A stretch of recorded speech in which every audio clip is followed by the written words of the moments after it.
is Francisco Perez. I want to say Machahab, Berakaha, and Shabbat Shalom.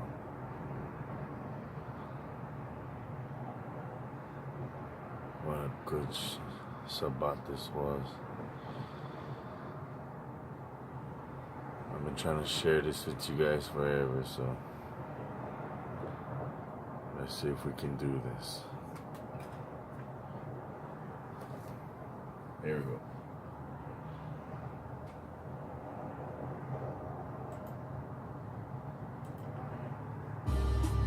It's the Shabbat. Chillin' with the coaches and ops. I said it's the Shabbat. It's the Shabbat. Chillin' with the coaches and ops. I said it's the Shabbat. It's the Shabbat. Chillin' with the coaches and ops. I said it's the Shabbat. It's the Shabbat. Chillin' with the coaches and ops. I said it's the Shabbat. It's the Shabbat. Chillin' with the coaches and ops. I said it's the Shabbat. Man, it's the Shabbat. Me Israelites, get up in the morning, slave my red side. Get up in the morning, slave my red side. Get up in the morning, slave my red Israelites, me Israelites.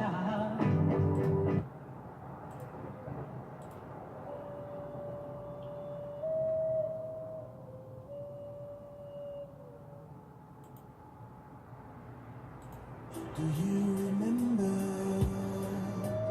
Do you remember? Do you remember? Do you remember? Do you remember? Do you remember? Do you remember?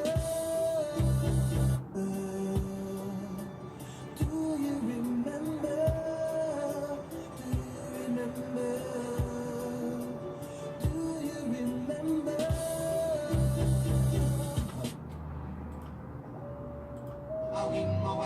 In the jungle, the mighty jungle, the lion sleeps tonight. In the jungle, the great jungle, the lion sleeps tonight. In the jungle, the mighty jungle, the lion sleeps tonight. In the jungle, the great jungle, the lion sleeps tonight. In the jungle, the mighty jungle, the lion sleeps tonight.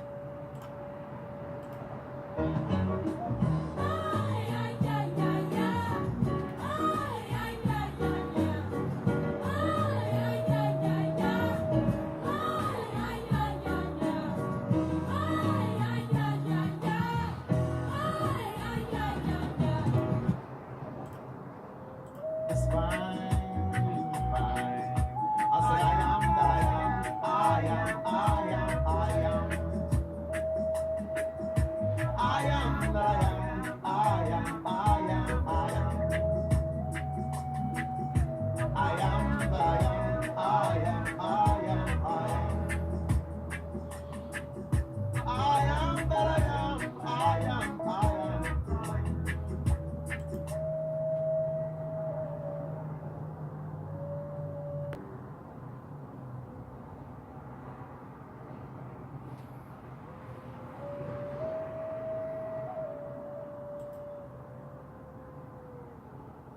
Let's get into it.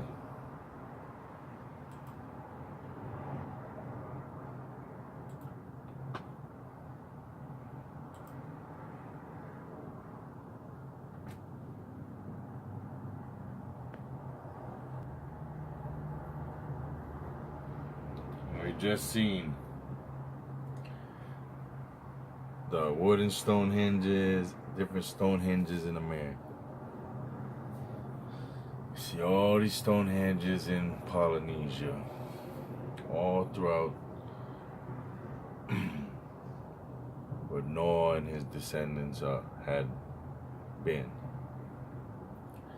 This is Armenia, where Mount Ararat, where the barges landed with the survivors of the flood. And this is where you find ancient ruins like Göbekli Tepe, where is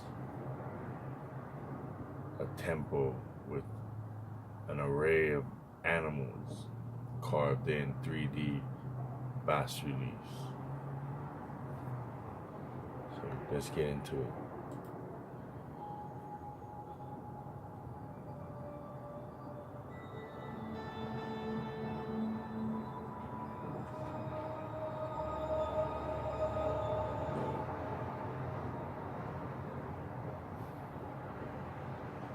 People were surprised with his knowledge. Some even thought that he deserves the same honor as God, and for that reason, he is called Olibama and Asa, meaning heaven and sun. So let's just look at this. If we look at the disk of the sun in our rock art paintings, then you see that they are portrayed differently in varying positions. The disk of the sun portray the morning, noon, and evening. The sun is depicted through the concentric circles according to its rotation. The sun and moon, siblings in the sky.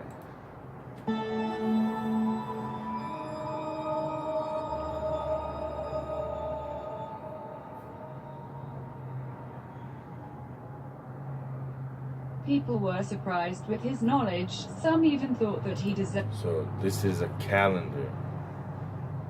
So you see how it has mathematical properties, and it's actually in the form of a calendar, and it's engraved in all of these places we see, even in Hawaii.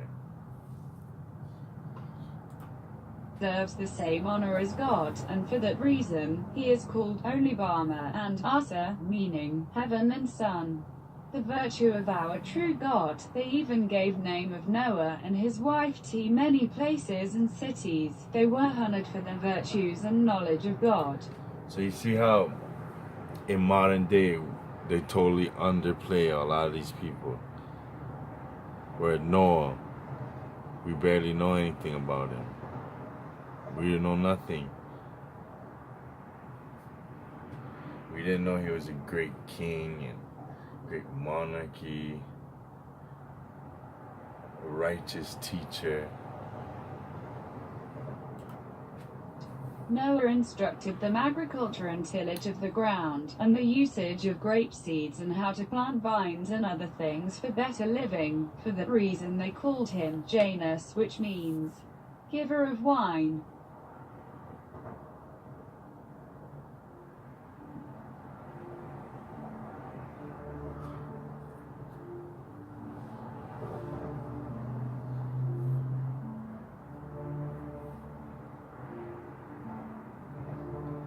So you see how Armenia revolves around the vineyards and all of its art around vineyards.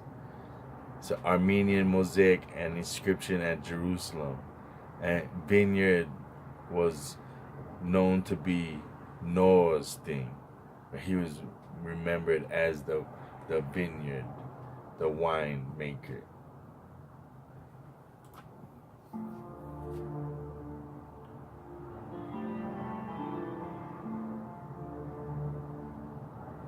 So here we go, just more instances of how we are farmers, how we ate from the earth and we were healthy.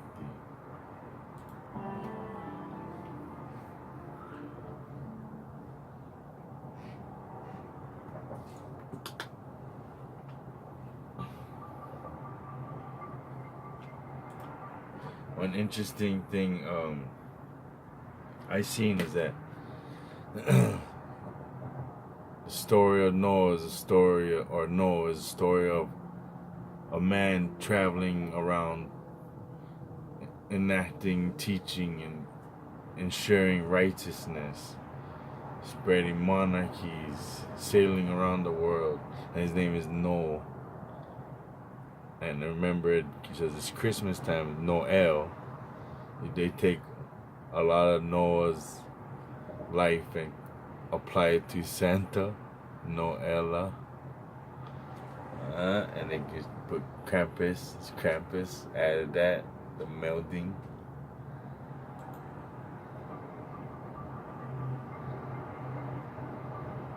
So this is according to a Babylonian prophet named Berosus, or priest. Now we're going to get into his book as well. Then I'll show the link.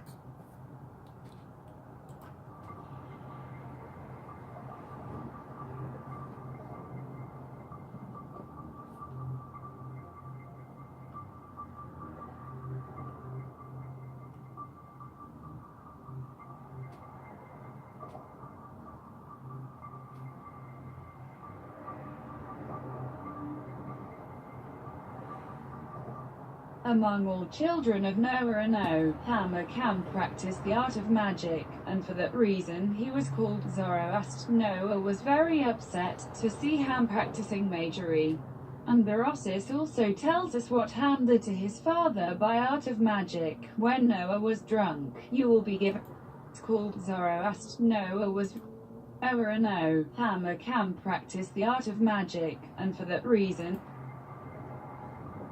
So among all children of Noah or Noel, Ham or Cham practiced the art of magic.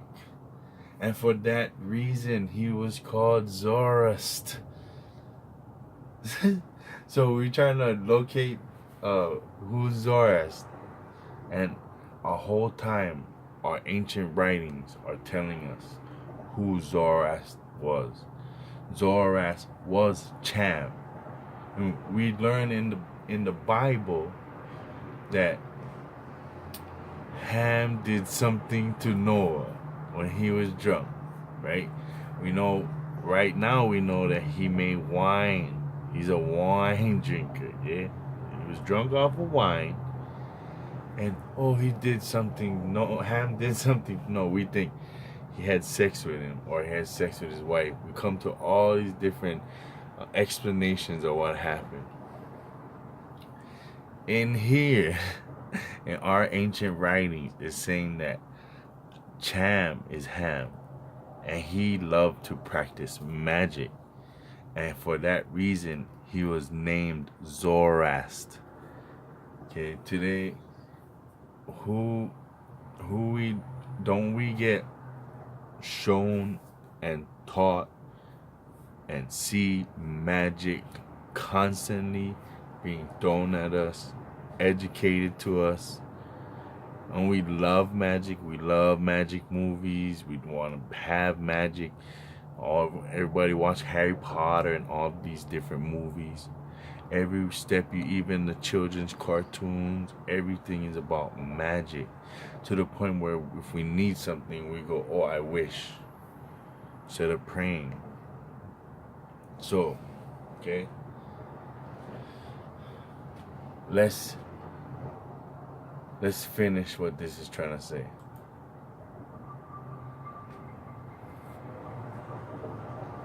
Among all children of Noah and Ham practiced the art of magic, and for that reason he was called Zoroaster. Noah was very upset to see Ham practicing magery.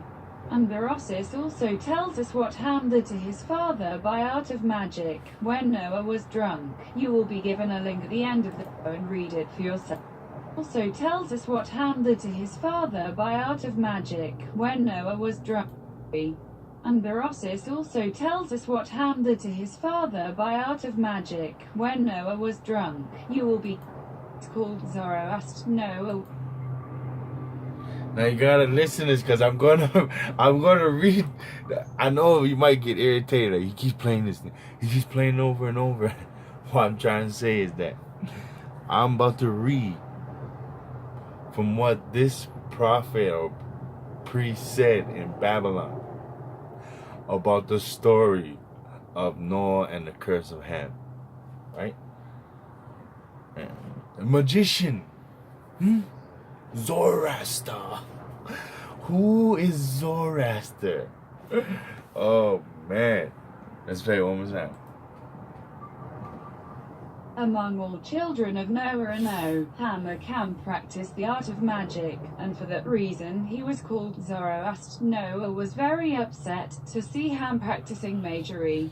And Berosis also tells us what. Alright. Okay, let's get it. Alright, so who is Zoroaster? Let's get into that first. Zoroaster, also known as Zarathustra, Avestan, Zarathustra, Spitama, and Ashu Zarathustra, was an ancient Iranian-speaking prophet. Now we today say that the Iranian people are a Canaanite people, right? We say that, oh, they come from Ham, which is really Cham, and today they're known as the Indo-Europeans. All the Indo-European families, the languages, the different phenotypes that consist under that family, which seem to have some type of genetic issue at a time, and they had gone recessive in different ways. All right, we call those people. We can link many of those people to tribes of Ham, which we find out in the Septuagint and the Babylonian writings, who is called actually Cham. And if you research in Asia, the one we think of as Genghis Khan, Zengis Cham is his actual name, recognizing the lineage he claims from Cham, who we believe to be Ham. All right, so it's going. Whose teachings and innovations on the religious traditions of ancient Iranian-speaking peoples developed into the religion of Zoroastrianism. So we know Zoroastrianism is an ancient, right? An ancient religion from the time after the flood, from the first great nations out of the flood, right? We know it practices magic. This guy's telling us that Cham, ancient Indo-European, practiced magic. And he was known as Zoroaster. And he did something to Noah using magic. And this is the great story in the modern Bible that says he had done something in which which a curse was placed on him for his actions. All right, let's see, let's read, let's go. Hey, which by some accounts was the first world religion. So they're saying, like, when they say first, like when they go, oh, Göbekli Tepe is the oldest temple. What they mean is that's the first temple after the flood that they recognize. They go to, oh, it's the oldest, which we know there's pre-flood civilizations that had, some even had higher technology, all right, or adequate technology. He inaugurated a movement that eventually became the dominant religion in ancient Persia.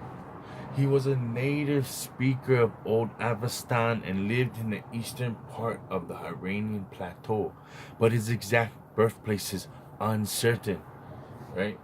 Dating is uncertain and there's no scholarly consensus, but on linguistic and social culture, so they're using language and culture, social, economic, the culture evidence, Zoroaster is dated around 1000 BCE and earlier. Now let's keep it on. Let's go earlier now. Saying, wait, we giving you 1000, but that's not the date. It goes back, man. Let's go. somewhere in the second, oh, now it's okay, now it's the second millennium BCE, okay, meaning before Christ. However, other scholars still put him in the 7th and 6th century BC. So now we're going back 5 more millennium, okay, as a contemporary or near contemporary of Cyrus the Great and Darius. So now they're connecting this person to Cyrus the Great and Darius. Now we can go down that route and actually maybe tie them to him, or maybe those people just conducted or incorporated the title. We know that Quetzalcoatl, Moses, was a high priest, and all the high priests after him was given the name. So was it a title after Cham became known as it, Zoroaster? That all his descendants after that who claimed the kingdoms was known as Zoroaster and that religion? It can be either or. It can be one of those three. Zoroaster was already an old religion when first recorded. So they're trying to tell you that, yeah, well, whatever we recording, well, it actually maybe goes back even older. So now you have to throw out all these dates. Because, first of all, I've already showed you that the dating is inaccurate, which we use today. They're showing you that they don't know what the fuck, part of my language, that they don't know what they're talking about. Because they got a 10,000 gap. What? and they're not even sure. They don't really know. Alright? And it was an official religion of ancient Persia, and in its distant subdivision from the 6th century BCE to the 7th. He is credited with the authorship of the Gathas, as well as the Yasna Hampaka Iti hymns, so songs. Was it spells or was it songs, chants, worship the creator or whatever he was into? Composed in Zoroaster's native dialect, Old Avestan, and which comprised the core of Zoroastrian thinking.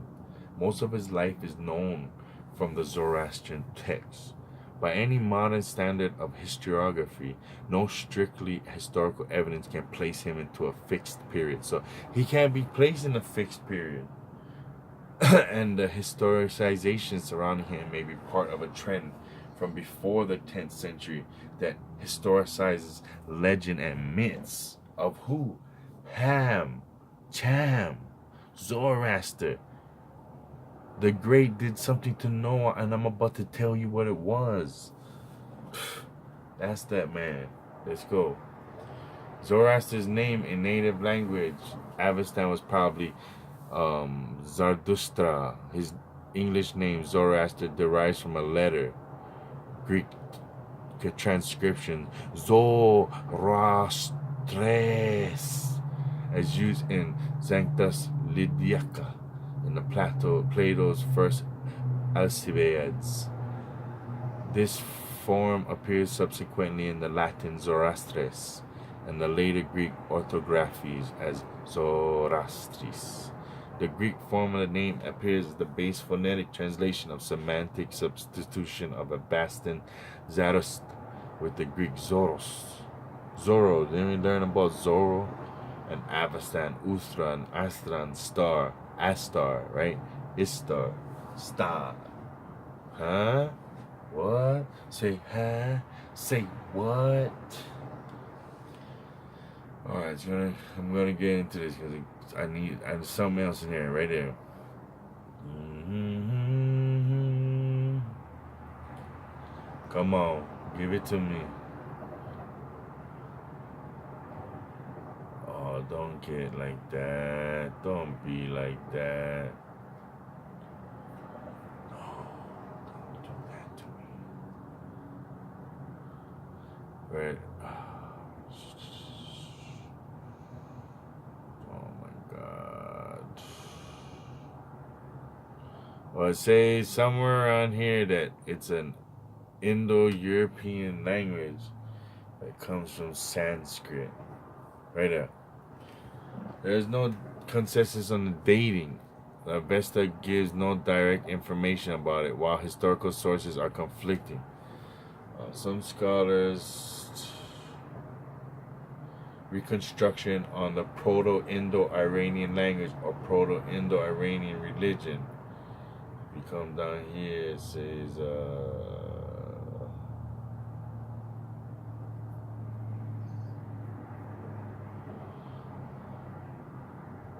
I'm not gonna find it right there. It's gotta be right there.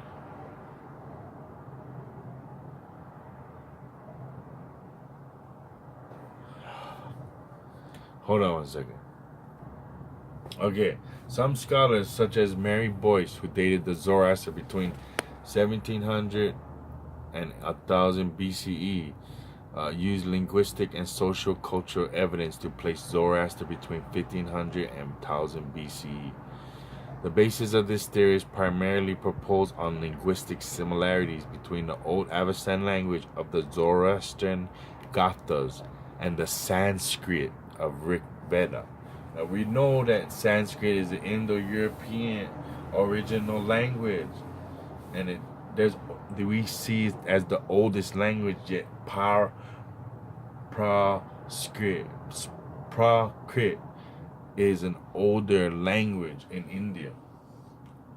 So Zoroastrian is connected to the Indo-European languages. A collection of early Vedic hymns, both texts are considered to have a common archaic Indo-Iranian origin. And it goes deeper. So we know that these people is connected by language, by phenotypes, by history, by name evolutions.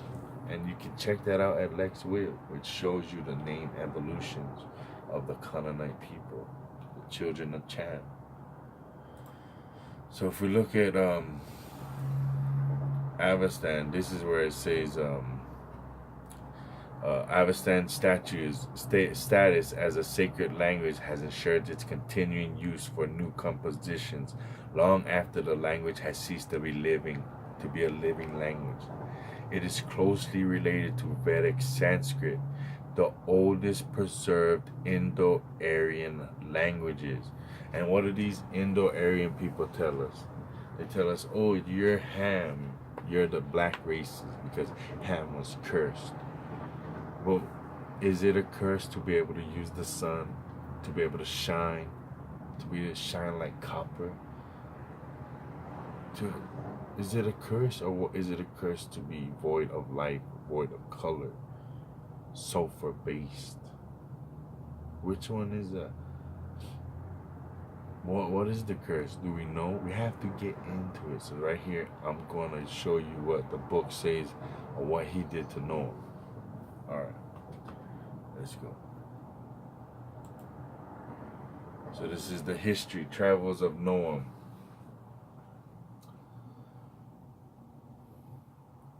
So I'm going to go a little bit back.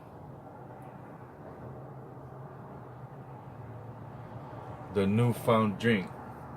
Among all of the ones of Noel, Cham was the least in his father's favor, who also by reason of his magic art, wherein he had great knowledge, was called Zoroaster, who wholly gave himself over unto all civility and rude behaviors.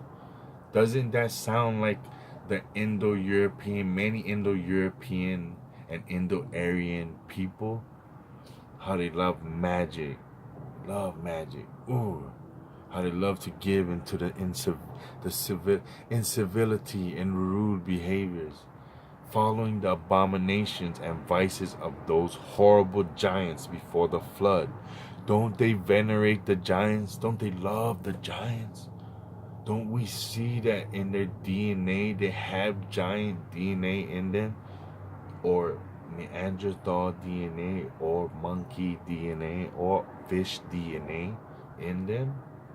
Don't we watch all these movies talking about these beings and making us okay with it, used to it.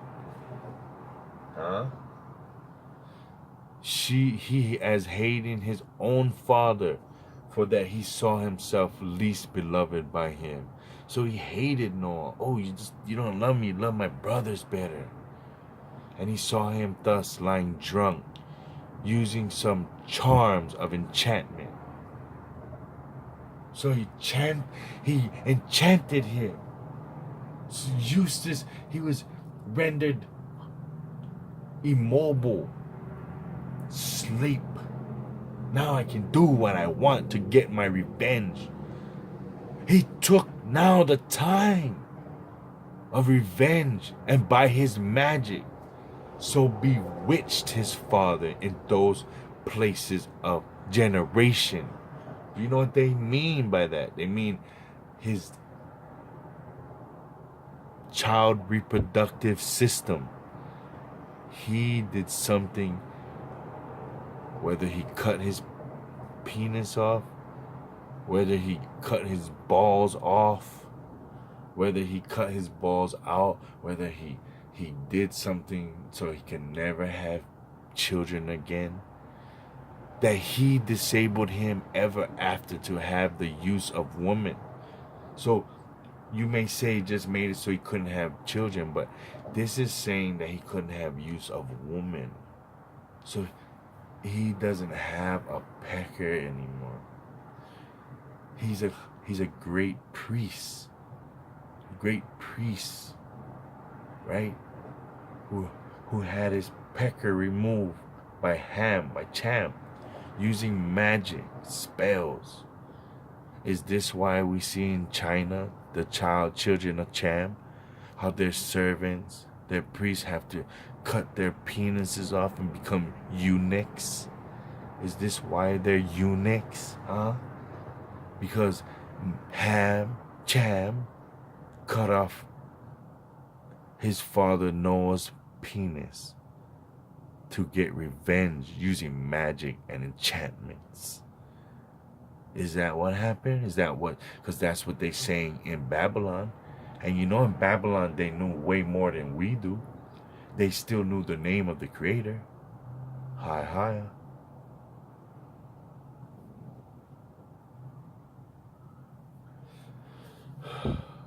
Or to get more children.